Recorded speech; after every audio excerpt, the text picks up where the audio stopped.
there. And I want to thank you guys for hopping on tonight. This is so exciting. We are going to do our third nutrition call in our series. And I am sorry, hold on one second. We've got a couple people. There we go. A couple more people. I apparently gave out nobody needs to have this recorded. All right, we're going to resume. So anyway, guys, welcome. Thank you so much. This is call number 3 in our nutrition series for our challenge group. The first week, we kind of go over the basics of what the program is and what all the contents are. The second week, and then we start into the basics of meal planning. And then the second week, we get into like kind of overcoming any of the obstacles that they have, talking about successes, and just really getting into meal planning and starting to make that a habit. Because for a lot of people, them showing up, it's fitness and nutrition together, but it is figuring out that balance for people, and everybody's got a different kind of op tempo going on here. And so some people really need to focus on the nutrition, and that's really what we hone in on, because that's where we're going to get our results. And as I've told everybody before, I am not a health and fitness professional. I am just that coach and that cheerleader and who's learned the products and knows the products and has just gotten really great results. I get to share that forward with everybody. And I am so excited because I met Jen. I'm actually not even going to go off this. I was thinking about this today. I asked for her bio and for all this information and all the credentials, and I'll share it with you guys later on. But I'm just very quickly, I met Jen. Jen and Caprice and I were all at Business Boutique together. So there's a couple more people on here that were at Business Boutique with us. And Jen Hunt and I were in line together, and she started talking about her business, and I was so fascinated. I was so excited because she's a registered dietitian, so she's the legit real deal, you guys. And so she started talking about how she had left her clinical business, or the clinical side of things, started working at home because she wanted to help families. And we started talking about like just clicking on like obesity epidemics and like how people just don't know how to eat anymore. And so she's a busy mom who's now brought her business home, is fantastic. I'm so excited to be able to support her. And she is going to teach us, I was looking over the agenda. I'm excited about this because she's going to teach us about hidden sugars, because a lot of times we've talked about that. Like, why does a tomato sauce fall into purple? Well, because a lot of times if you buy it from the store, it's got all these sugars in it that really, it's so high in sugar that it gets counted as a fruit. And so Jen's going to teach us about the hidden sugars, how we can start reading labels. And something really exciting is that we have new nutrition labels coming, and we're going to be seeing in the store. So she's going to prep us on how to do that. And I think she's got some freebies for us too, and some offers out there. So Jen, I'm going to turn it over to you as the host. I'm going to make you the host, and you go into present mode and do your thing. Thank you so much for being here with us. All right, Jen. All right. So thank you, guys. So I'm really excited to be here with you, and just thank you for having me. I love talking with other moms and other women that are, because I know that it's hard. I'm a mom too, and you guys are taking it to the next level with your health and your nutrition, and every decision that you make counts. And I just want you to know that. And because I know that it's so hard, and sometimes it feels really challenging because we're juggling a lot. So I just am excited to be here with you guys. So today we are chatting about sugar, and let's make sure I do this correctly. So as she said, I'm a registered dietitian nutritionist, and I work from home. I have started a business a couple of years ago. I've worked in private practice and an outpatient. And one of the things that even drew me to working from home and doing what I'm doing is I worked with so many women, and they were trying to figure out how to juggle it all and how to pursue wellness for themselves and really figure out what that looked like for them and what health looked like for them in each season of their life. And so after having little ones of my own, I just decided that was where my passion was, and I wanted to help other moms and other women. So as we talk about sugar, one of the things that I really want to emphasize is that I know that there's a lot of We hear a lot of messages about sugar and how bad it is and how it does so many harmful things for our body.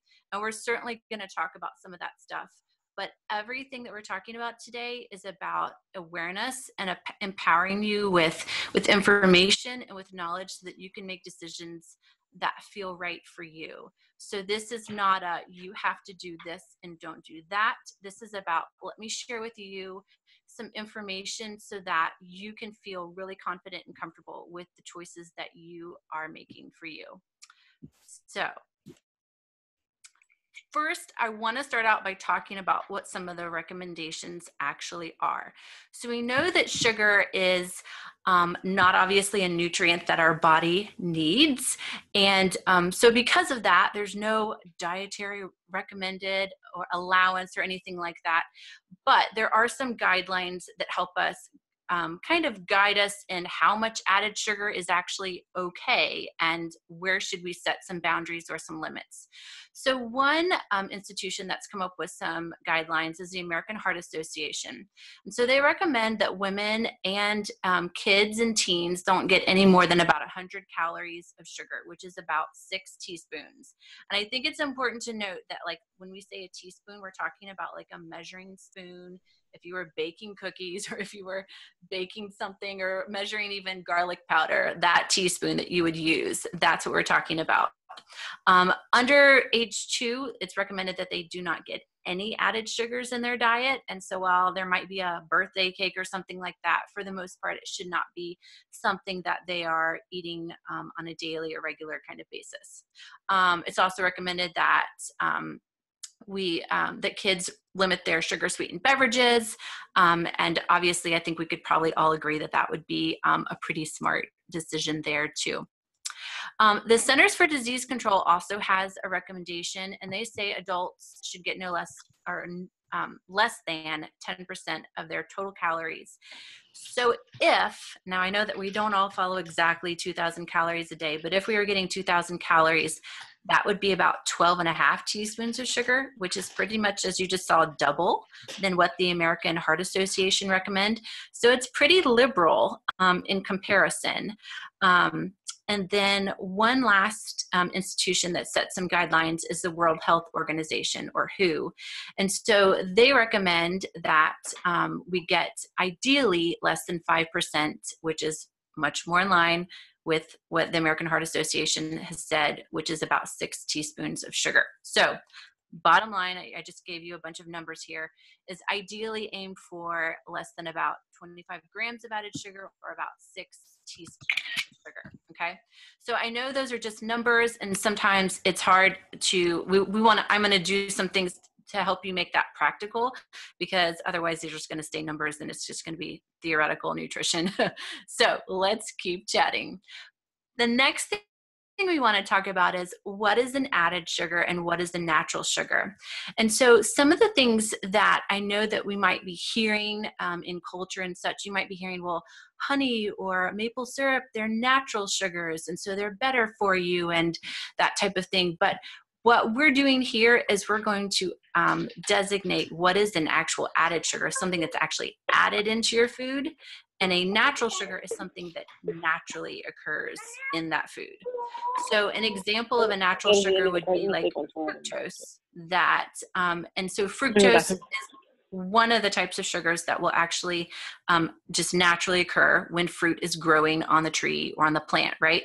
An added sugar is any kind of sugars, caloric sweeteners that are added to an actual food product. So it would include honey or maple syrup or agave or any of those types of sweeteners. All right.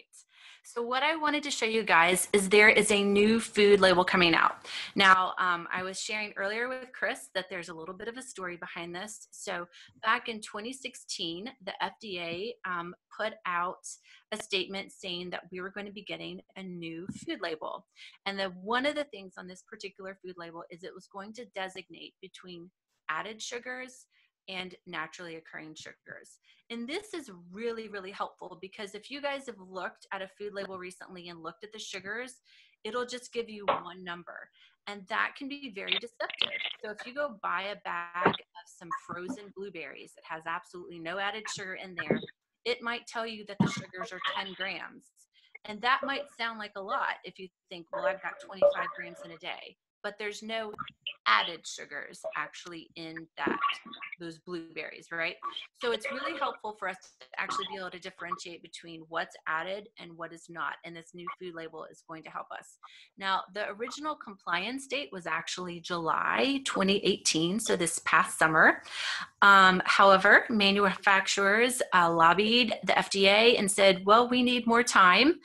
And so they now have until January of 2020, so 1 year from now, to comply.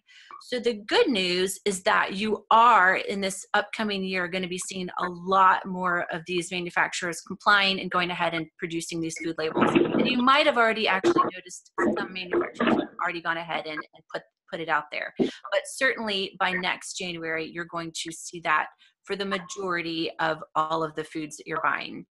If there are small companies that may have revenues under about, I think it's under like 10 or 6 million, I forget, then they have an extra year. So specialty companies, you may not find that new about 2 years. So I want to show you. Hey, Jen, can I just have you pause for a second? You guys, I can't, if you are on your phone, can you go ahead and mute, please?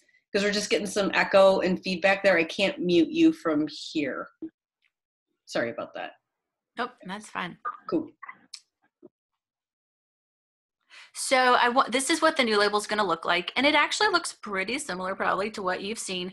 But I do want to emphasize, so if you look at total sugars, in this particular label, it says 12 grams. And then it says includes 10 grams of added sugar. So that means 2 grams is naturally occurring and 10 grams is the added sugar. So that can give you a much, you're able to quickly figure out, is this something that is an okay thing for me, or something that will make my body feel good, or is this something we're going to pass on and look for a different option?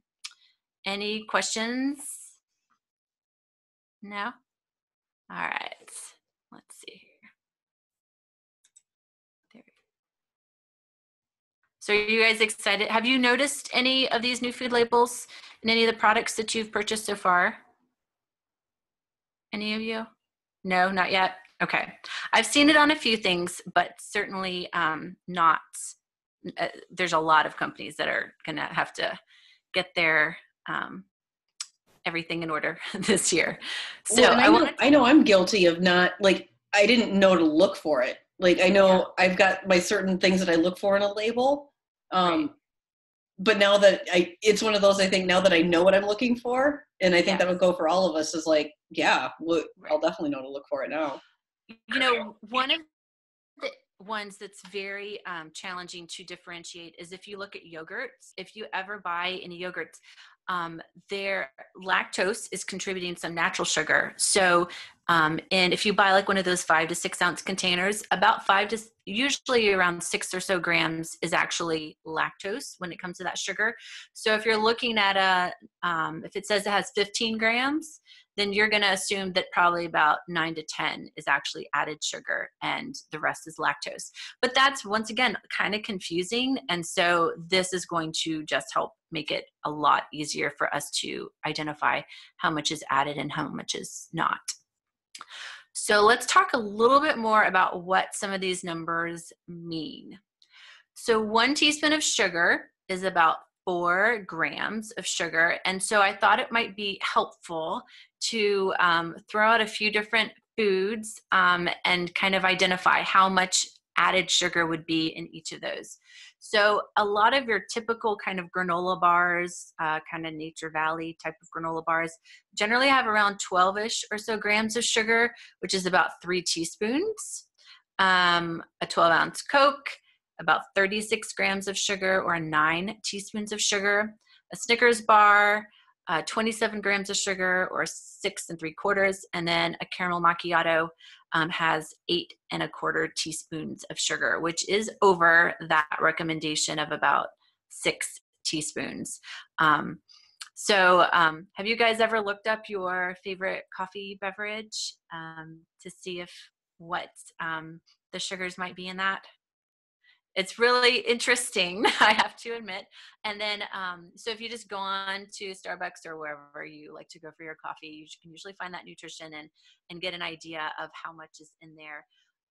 And then sometimes they'll let you actually customize it, like if you do less pumps or a different kind of milk or something like that. So, all right. So I looked up some statistics to really identify like what are some of the averages and what are we consuming as a population, as Americans. And I honestly, it's scary to almost share them, to be totally honest. So in 2008, 77 grams of sugar per day, or about 308 calories, which is equal to about 19 teaspoons. So once again, 6 teaspoons is the recommendation, to not exceed that in added sugars. So as you can see, that's more than triple that recommendation. And then it was interesting because I found some more research saying that we were still about the same in 2012, that it really had not changed in terms of what the average was for what adults were consuming on a pretty daily basis. And what I thought was even more interesting is that they said that children were consuming more than the adults. And so just as a mom, that's just something that kind of is like a big eye-opening piece of information. And I think it's something that, as parents, as moms, we're looking to nourish our kids just as much as we want to nourish our bodies, and teaching them some of those healthy habits and modeling them for them as well, but is a part of this process so that they don't find themselves walking into behaviors and habits that are not going to be helpful for them long term. So, and if we look at this on an annual basis, those that 19 teaspoons turns into about 66 pounds of sugar per year. So that's added sugar. Okay, so how does sugar affect your body? You've probably heard many of these things, but I'm just going to point a few of them out. So obviously sugar can contribute to more cravings, followed by energy crashes, which means we want some more sugar. So it's this idea of glycemic control, and maybe you've heard a little bit about this or studied this, but the idea is that when we're eating sugar, and especially in a larger quantity, it's causing our blood sugars to rise. It also means insulin is rising as well. And so that more insulin then causes our blood sugar to then drop very quickly. And so we get this valley, right? And so when we're in this valley, we tend to have lethargy. We tend to be very tired and fatigued. And so our body knows that it can get this extra bump of fuel and of energy if it gets some more sugar or a quick carbohydrate. And so we tend to start craving those carbohydrates when we're in that low spot so we can get ourselves back up. And so if we're not careful, we can just keep doing these ups and downs and these peaks and valleys. And so obviously we don't want to be doing that. Now, it's one thing if we're, on date night with a spouse or a partner or a friend or something like that, and we're just deciding to have a dessert or, indulge in something that really looks and tastes amazing. But it's another thing if we're doing this on a pretty consistent and regular basis. Obviously those ups and downs and peaks and valleys can increase our risk for diabetes. We obviously know that sugar is what we call like a non-nutritive ingredient. So in other words, it doesn't contribute any nutritional value to our diet. And so it also can lead to excess and can contribute to weight gain. And then is linked to also obesity, cardiovascular disease, and even some types of cancers, which I think is also very interesting. I think maybe a lot of us probably automatically think of diabetes, but it's actually linked to a lot more than just diabetes. And it stimulates reward centers in the brain that is very similar to the way that drugs can can cause that addictive kind of response. So I thought it also would be interesting to talk about sugar and in disguise. So I know that most of us could think of, well, sure, if we have the dessert, there's sugar there. Or if we have a piece of candy or some chocolate, we know that there's sugar there. But sugar is going to be in a lot of different foods, and it's going to be under disguise because there's a lot of different names for sugar. So according to the Department of Health and Human Services, there are more than 20 names for sugar. And some of these you may certainly identify, like high fructose corn syrup and molasses, raw sugar, sucrose, and some of them may not be as you may not be as familiar with them, okay? So maybe dextrose, that's one that you may or may not be as familiar with. So you can just take a look at some of these: honey, invert sugar, malt syrup, nectars, and then there's a whole lot more. So these are some that are not necessarily identified by the FDA, but they are used in ingredient labels. And so I wanted to make you guys aware of them. You can see diglycerides and some very interesting sounding ones, isomalts, and so some of these maltodextrin, which maybe you have seen in some spices and such. And so there are different ones that are used in different products because of their chemical structure and maybe how they contribute, the level of sweetness that they contribute to that particular food, but there are a whole lot of them. So what I wanted to point out though, because it can feel, I don't want you to feel like you have to print this off and take it with you when you're at the grocery store. So what I want to point out is usually the word os, let me go back. So when you see that suffix OS, OSE, that is an indication that that is a type of sugar, okay? So OSE as a suffix. Another thing that you'll, to notice would be if there's any kind of nectar, that would also be an indication that it is a type of sugar. And anything where you see a syrup, okay, that is a type of sugar. So those at least are a few keywords or parts of words that can kind of key you in as you're looking at an ingredient list. Another thing that's really important to note is that the ingredients are listed from the most or the highest in weight to the least in weight. So that means if sugar is very high up in the ingredient list, then you're going to find that it is going to be very much higher in sugar than if it were just maybe at the very tail end. It might just be used just to round out a flavor or something like that. So definitely look at that. There was a barbecue sauce I was looking at many, many months ago, and the first ingredient was high fructose corn syrup. So, you know, obviously we're kind of pouring sugar on our chicken or however we're using it, right? So definitely noticing where sugar is in that ingredient list is very helpful. Another thing I wanted to point out with these added sugars is that sometimes they are put in foods that we're not necessarily expecting. I know Chris mentioned like tomato products, like pasta sauces, stewed tomatoes or diced tomatoes. A lot of those actually do have added sugars in them. Not all brands do though. And so if you are at the store, it's always just helpful to kind of glance and look and see if there are added sugars in one versus another.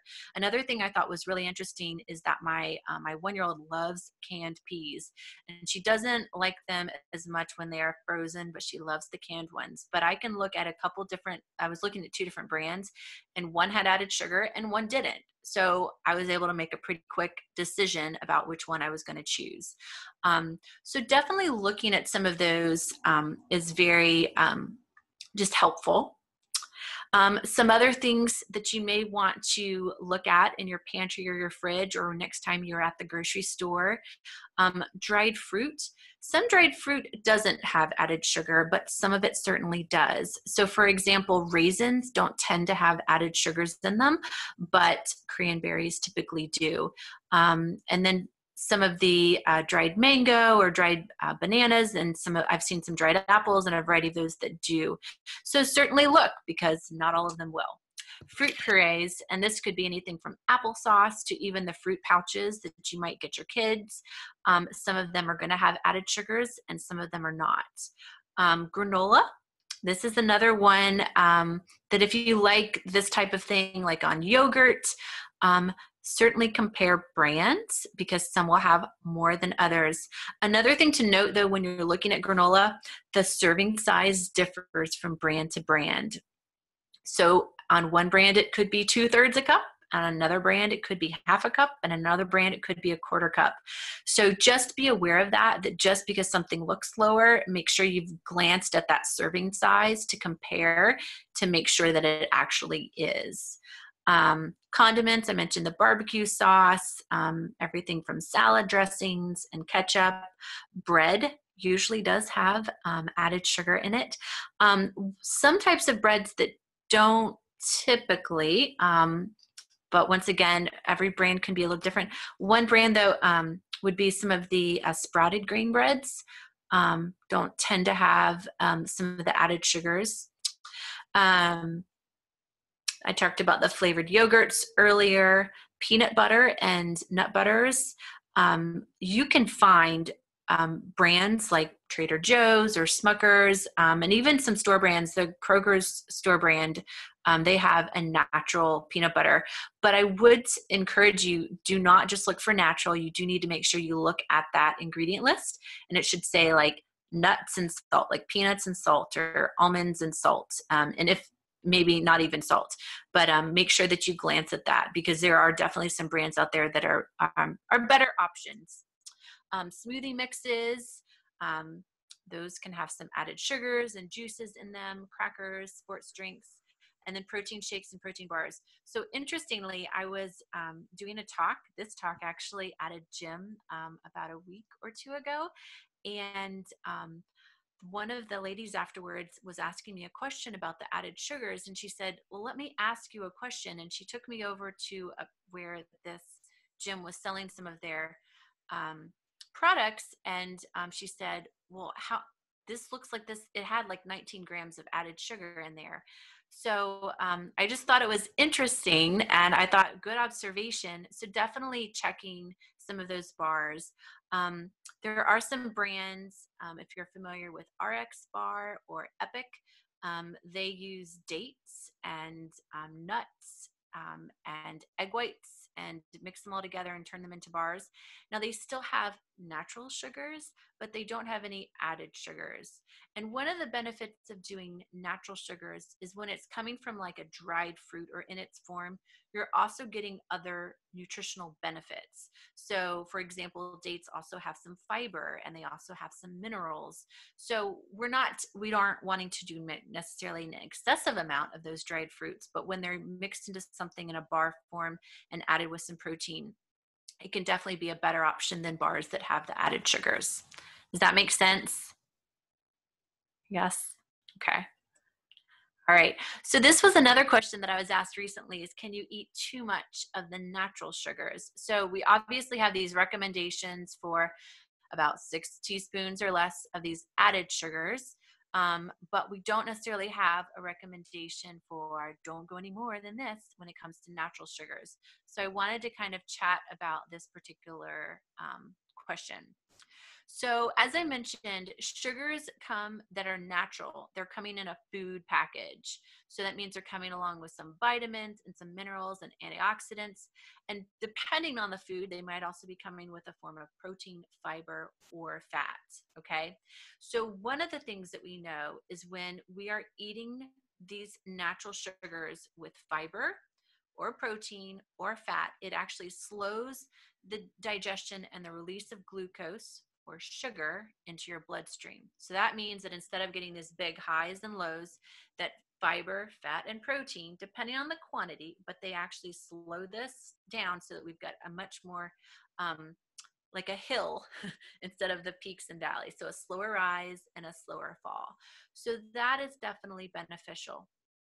So depending on what's in your food and the type of sugars that your body may digest, it'll be a little bit faster or a little bit slower. So everything is a little bit different.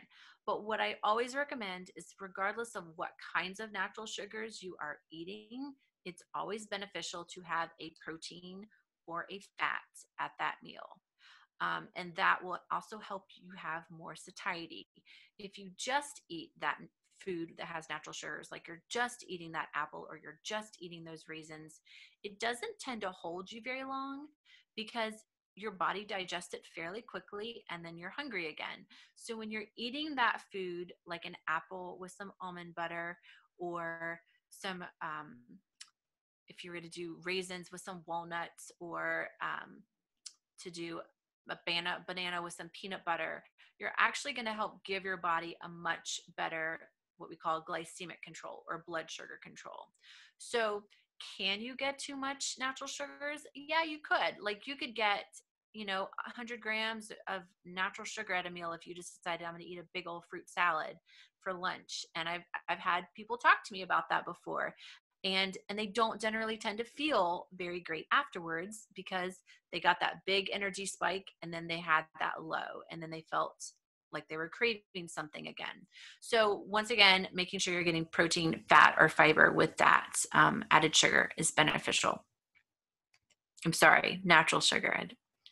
All right, so a few practical strategies and boundaries. Any questions before we move on, guys? Okay. All right. So one of the things I think is really helpful, I know that sometimes it can feel overwhelming and we can think, well, what am I going to eat? Or there's a lot of stuff in my pantry that probably would be exceeding that recommendation of 6 teaspoons. So what should I do? So the first thing I think is just to be curious. Okay. So not put yourself into a guilt trip, because that's just not helpful, but just be curious and say, I wonder where are some of the places that I really am getting some of these sugars, whether I'm doing it knowingly or whether they're just kind of working their way in through little bits here and there and they're adding up. Okay.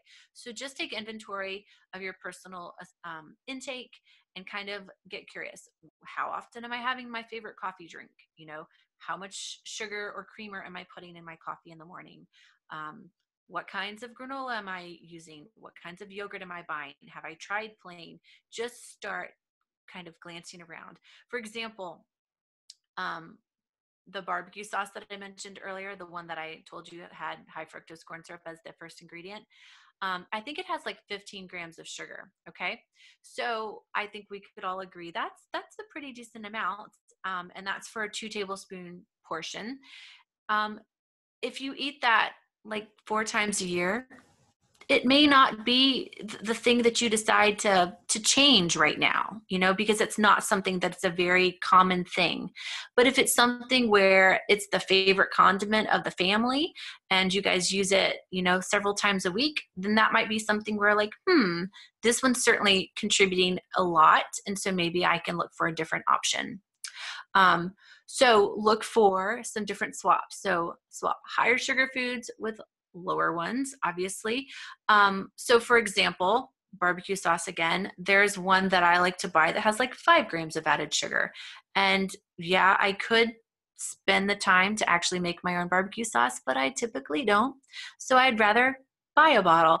And so one with 5 grams versus one with 15 is a no-brainer. And so that's what we do. Okay. So you can look for some of those much easier swaps. For a favorite coffee beverage, it could be, maybe I'll go for the 12 ounce instead of the 16, or maybe I'm going to try doing less, or maybe I'm going to try only doing cream and not sugar. Or so there's always questions, and it's your personal values and what's really important to you, and looking for some of those ways that you can just kind of nip at different places where you feel like it's contributing to that excess. And then another strategy that I think is really helpful is trying to make some of your own treats at home, so that you can control the quality of the ingredients and how much sugar you are actually adding. And I know Chris just mentioned earlier in the call that they made some banana cookies. And so that's something that we actually do fairly frequently in our house too, because it's a great way to use, you know, a sweetener, and it also has some potassium and some fiber. And so looking for some good recipes that kind of meet that desire, but also help you control the quality. And then one of the things that we like to do is we will freeze extras if we have made more than maybe we want to eat in one sitting or in 1 week. And that can be really helpful. And then, for example, I know one of the recipes that you'll see a lot are like these balls, for like little 1 or 2 bites, kind of like oatmeal nut kind of balls. And a lot of them will use like honey or maple syrup. I have one on my recipe, on my website, that just uses dates. And so once again, we are giving that sweetness, but we're not having to go excessive or overboard with the sweetness, because it is interesting. We have like a threshold for sweet, and everyone has their own threshold. So we can increase that or we can decrease that. And so kind of like the hamster on the wheel, he always wants like he wants a little bit more, and so not the hamster on the wheel, Pavlov's dogs, I guess that's that example I was looking for, where they always wanted to have like hit it another time, ring the bell another time, a little bit more. So we can either increase that threshold or we can decrease that. And so slowly, if we just are getting a little bit less and a little bit less, we can decrease that threshold so we don't need as much of that sweetness to satisfy us. All right. So guys, do you guys have any questions or any thoughts? Anything you guys want to share? Maybe you've been working on reducing sugar or looking at your own lifestyle or what's in your pantry. Anything you've noticed since you've been doing this coaching with Chris?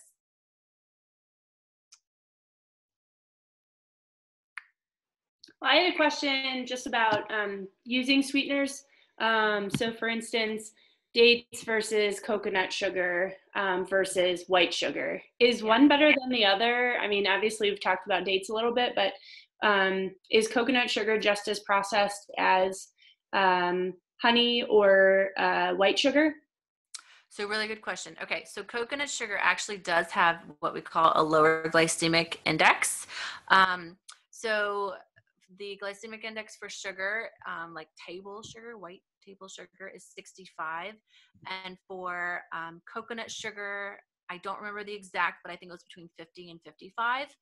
So it's definitely lower. So if we're using it 1 for 1, then definitely we could say that the coconut sugar would be a little bit of a better option. It has something called inulin in it, which is a type of fiber. And so certainly don't think this is going to give you the fiber that a bowl of oatmeal would, but that little bit of inulin along with a few minerals actually is part of what they reduces that glycemic response a little bit.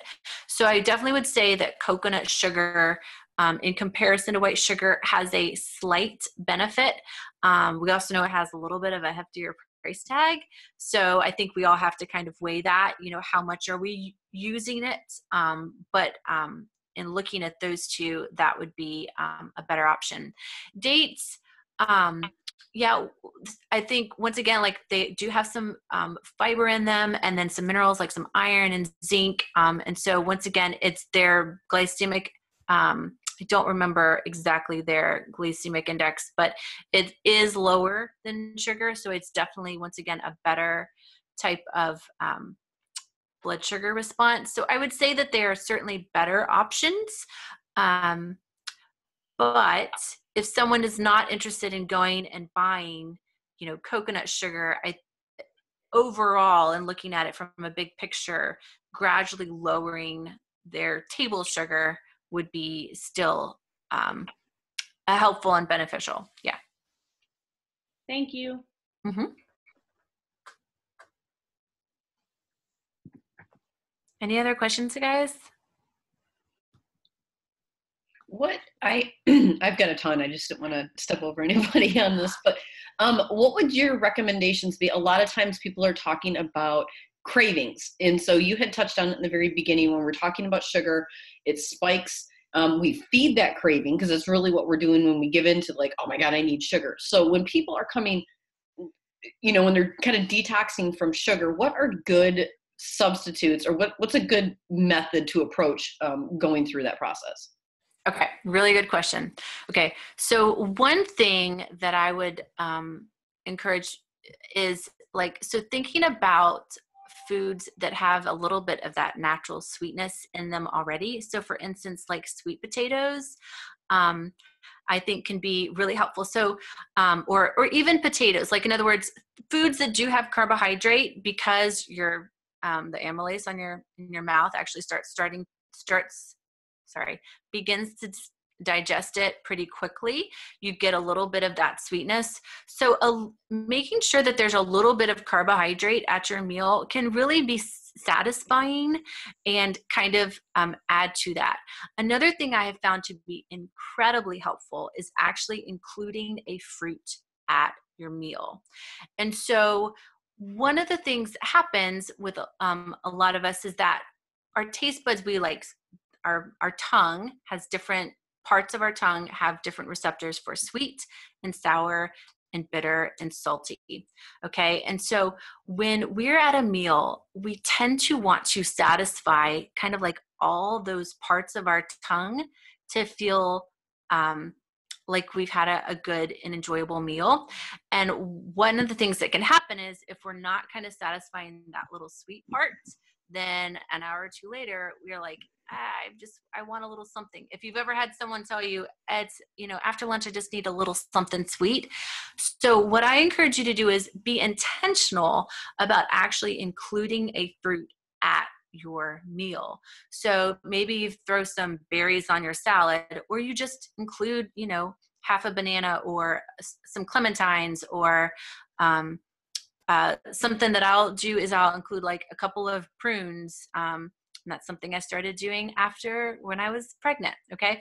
So so a little bit of something sweet can kind of help satisfy that. So that an hour or two later, you're not in that desire phase for, I need to satisfy that sweet. So those are a couple of things. And the fruit thing I would definitely say is really important. I found that when I was starting to plan meals for kids, I was always looking for how can I make sure that we've got all of those different foods on the plate. And we never used to have fruit with our dinner until I had kids, and I realized this is really helpful. So I think another thing is also making sure that you're getting enough actually at your meal, so that you are satisfied. So enough protein, enough fat, and enough calories. If you are not getting enough calories at that meal, if you're just trying to reduce calories significantly, then you're not going to stay satisfied for very long, and you are going to find that you're still going to have some of those cravings.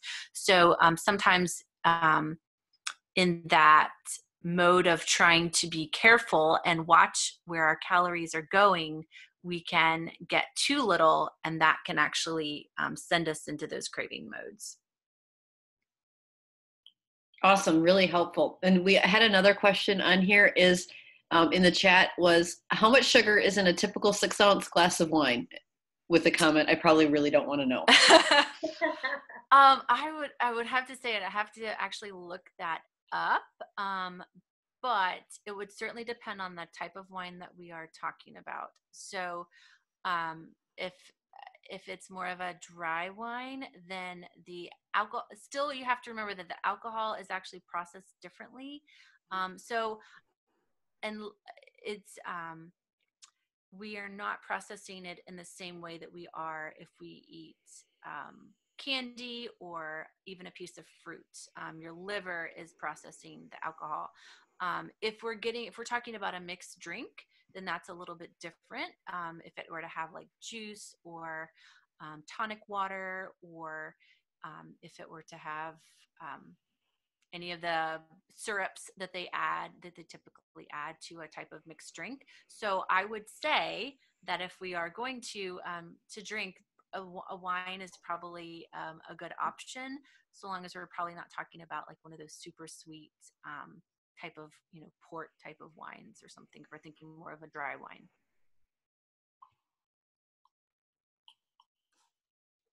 And I'm sure you probably also mean in moderation as well, that we, we don't have to do that giant glass as much as we may all like, because it's one glass. Yeah. So a serving of wine is 5 ounces. So yeah. And it is recommended that women limit to no more than 1 glass. And if you don't drink, then keep doing that. Well, awesome. Really helpful. You guys, any other questions? This is for you guys. And I know we have so many questions and we talk about like the different foods and stuff. So for me, I know personally this was really helpful. Does anybody else want to unmute? You got any questions? Questions for you? Questions for kiddos? I have one more question that I would like to pick your brain about, Jennifer. Yeah. I would like to know what maybe you have some knowledge on this, but sugar with inflammation, is there a correlation there? If so, does it affect all parts of the body, or nervous system, or just gut health, or what do you have? What do you know? Yeah. So sugar can contribute to a reduced immune response, and an overall, it's not my area of specialty, but in terms of like gut health, but I know that it can cause a more of a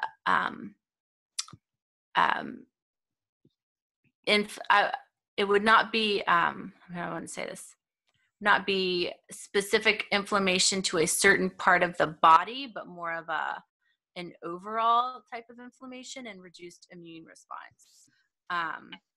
Any other? Can you give me any other information to? Yeah. So for instance, so I was suffering from Morton's neuroma, which is a nerve impingement between joints in my foot.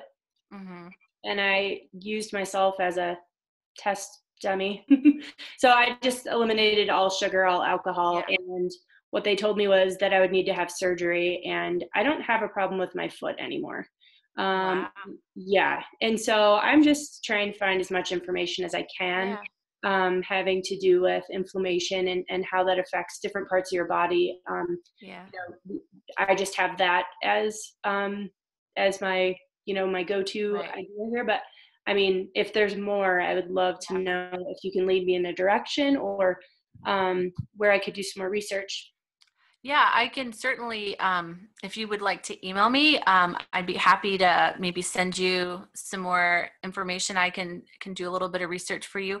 I am curious. So fruits and vegetables do tend to be what we call anti-inflammatory. So did you eliminate any types of carbohydrates, or did you only eliminate added sugars, or what did you choose to eliminate?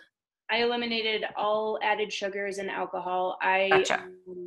I ate carbohydrates, and I also ate fruits and carbohydrates. So gotcha. Yeah. Sugars I stuck with, and I eliminated the other things. Yeah.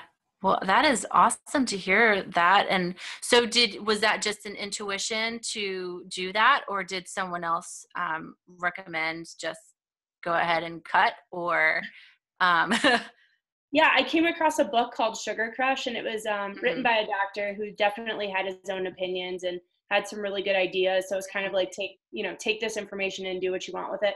But it was enough to just say, well, I mean, obviously this isn't going to kill me, so I might as well try it.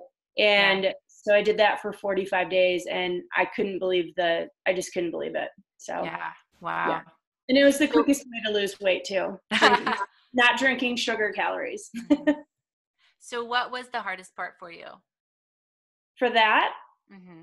I didn't Like, have a eliminating hard sugar. time with that. Really? I did not. Yeah, I didn't detox from it. It was easy. It was obviously something I wanted to do because I'm not having surgery on my foot. Yeah. So yeah, and the results were phenomenal. So I just stuck with it. That's fantastic. Yeah. Fantastic. Yeah. Yeah. Well, yeah. If you have any more information, I would love to grab that from you later. Well, yeah. So my email address, if any of you have any other questions, it's jhunt.nutrition@gmail.com. And then of course you can find me on social, Facebook or Instagram is where I usually am. And I also do, I develop recipes and have them on my website. You can find them on healthyinspiration.com.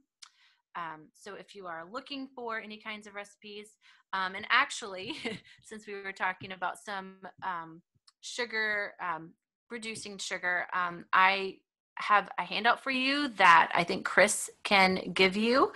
And it has actually 2 recipes on there that are sweet but do not have any added sugars. One of them is an actual like blueberry syrup or blueberry compote, so you could put it on top of like a pancake. You could put it on top of almond butter toast. You could eat it by the spoonful if you wanted just something a little bit sweet. But you simply simmer blueberries with a little bit of water in a saucepan for just about 15 to 20 minutes, and all the blueberries kind of burst, and it's really yummy, and it's just a really great way to put a little something sweet with your breakfast or however you want to use it. The other one is actually a blueberry muffin, and they are gluten-free if anyone needs that. We use the base is chickpeas and some oatmeal, and then they're sweetened with some dates, and then they're blueberry muffins. So there's a little bit of some blueberries in there. So those are 2 recipes that you guys have available to you with that handout. And so I hope you enjoy those as well. I have also some oatmeal date balls on my website as well, and those don't have any added sugar.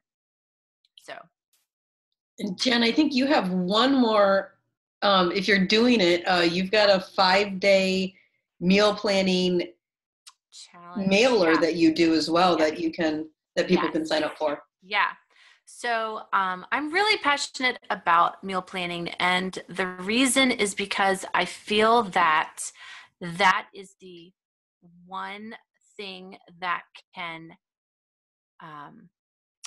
move us towards our health goals. A lot of us have specific health goals that we're trying to work on, and I feel that this is the one key element that can help us be incredibly successful and just putting some of those long-term healthy habits into practice. So it started today, but you're welcome to sign up. It is a 5-day meal planning challenge.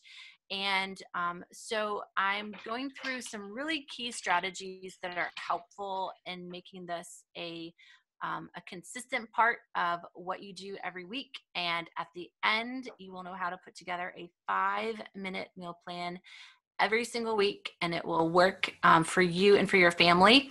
And the thing about this is it is not a challenge where I tell you have to eat certain foods every day. This is not like me giving you specific meal plans, but I'm giving you tools that help you plan around some of the, whether it's the food allergies or whether it's just specific preferences or eating styles within your family to make it work. So if you guys are interested in signing up for that, or if at any other time you'd like to, because I'm sure I'll be doing it another time, you can either email me, or I can also give the link to Chris and she can share that with you if you're interested. So thank you for having me.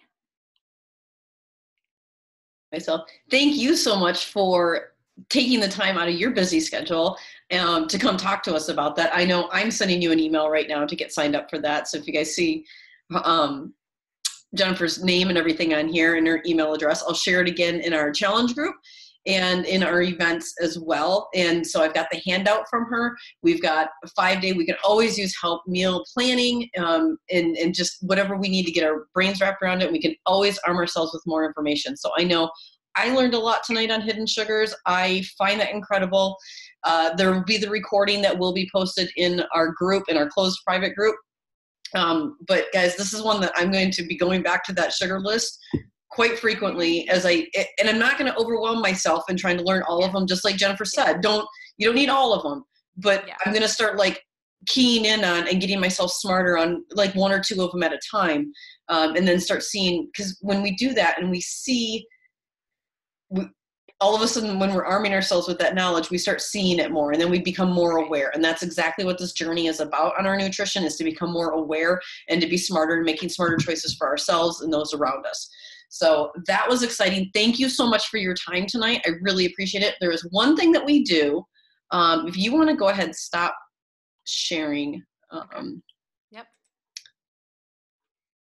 And so we're on the call tonight. Kelly, smile, because we're going to take a picture real quick. Yeah. And we'll share that, and then we can tag Jen on social media, Jennifer Hunt on social media, so that she can get some love on that and exposure, because we love helping support small businesses. That will someday grow into big, and we can be like, Jen, we knew you when. And so it'll be fantastic. It'll be awesome. But so thank you so much for your time tonight. I got another call to hop on. You guys have a great night. Jen, Jennifer, Jen, Kelly, Joelle, Leslie, Caprice, everybody. Thank you guys for your time tonight. Bye.